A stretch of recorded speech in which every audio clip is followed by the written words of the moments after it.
Dr. Maury, tonight we have a special visitor in our audience, and she's had some personal encounters with some of the neuroses that you've mentioned here tonight. Would you be willing to hear some of her concerns? Oh yes, certainly I'd be happy to do that. Dr. Maury, in my past I was associated with someone who was an admitted workaholic and who would also find herself in abusive situations with different boyfriends. She was a drug abuser. She was a runaway from home as a child. She demonstrated compulsive behavior in terms of calling me 20 times a day, and I mean this literally, to speak to me about nothing. And she was also involved with a married man who had two other girlfriends, who was considerably older than she was, and who seemed to have no respect for her at all, because during the course of their relationship, she became pregnant, and he encouraged her to have an abortion, and so it had a very large detrimental effect upon her psychological well-being. How would you suggest that I deal with this person and address some of these myriad issues that are affecting her life? Okay, that's really a great question because it combines a look at not only some of the neuroses that we talked about today, but also some of the work we've already done in terms of the deprivation neurosis. If I can just really extrapolate and give some flesh to the example, there are several pieces of the portrait of this person, and I'll kind of work from the top down. The top down would be what I consider the topmost layer, which is the workaholic layer, one of excessive energy, throwing herself into things kind of in a bit of an aggressive way. That is very common, the pattern in a person suffering from an energy neurosis. However, that doesn't really capture the entire picture of the portrait that you've painted. If you look at the other piece, which is the piece about getting involved with a married man, which is an imprudent activity, something that is just not a reasonable thing to do, something fraught with dangers and risks. On the one hand, it can be explained partially by this kind of bold, energy neurotic striving. On the other hand, we're dealing with something which is more typical of the hysterical neurotic.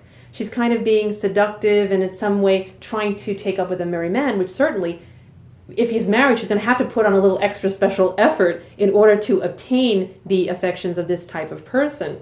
So it's a typical pattern of a hysterical neurotic.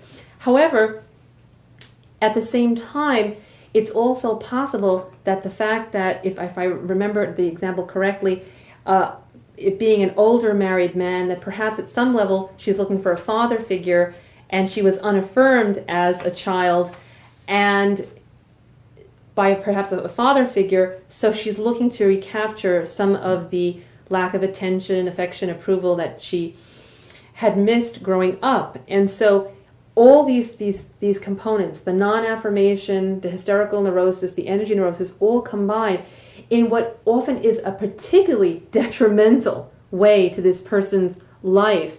And it almost seems that if, let's say you're a friend or an acquaintance trying to help this person, you find that you're bombarded with so many different pieces of her behavior that if you try to address one piece of it, then this other piece kind of pops out and you say, well, I thought I did the right thing doing this, but then look at this other thing that she went ahead and did.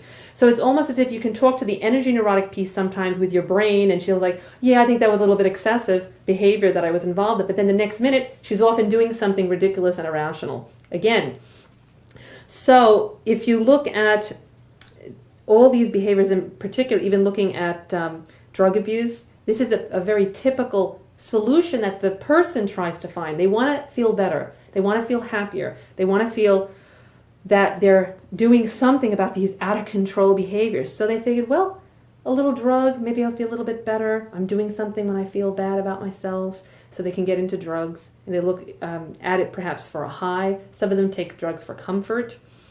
And it's interesting too, because this will only get them, of course, in a worse situation that they were in at the beginning. And as a friend or acquaintance, because this picture is so complex, it really is something that needs the help of a professional counselor, because you'll find that you'll only be dealing at some level with a piece of the pie and able to help a piece of it, but you're never going to be able to help the whole thing unless you get the special education and training, which will enable you to deal with each piece of her neurosis every time she's behaving in the portrait of one of those three types, which is really what the therapy is. we combine therapy for the energy neurosis with therapy for the lack of affirmation and therapy for the hysterical neurosis. So she really is in need of professional counseling if she would like to stop having these kinds of behaviors.